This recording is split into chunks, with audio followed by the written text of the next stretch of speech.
Sino ba ang totoo naglugaw ng SPA? Dahil baka tumatakan ng armas dahil sa bulok ng sistema!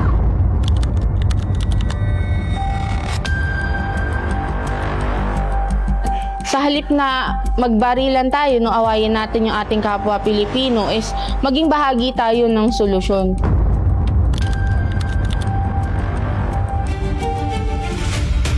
Kasi yung pagiging makabayan naman namin, pagiging makamasa, yung paglilingkod sa sambayanan, hindi siya nawala dahil sumurrender lang kami. Kung di mas napaypayan pa siya, napag-apuyan pa siya, dahil nakikita na namin ngayon yung bahagi ng gobyerno kung saan pwede kaming tumulong bilang mga dating rebelde. Na napakikinggan na yung insight ng mga katulad namin noon na dati nakikita yung problema sa gobyerno, ngayon nagiging bahagi na aktibong bahagi na ng solusyon. Gusto kong sabihin doon sa mga kasamahan namin na hindi porket nasa side na kami ng gobyerno, kami ay oo lang ng oo, no?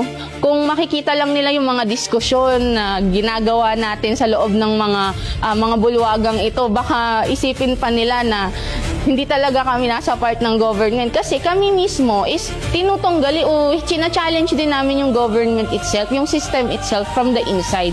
So, yung reception ng army doon, ng government, na nakikinig na sila, no, na gumagawa sila ng paraan para i-acknowledge kami, at yung mga insights namin is malaking hakbang na. Yun yung hindi nakikita ng mga dati kong kasamahan.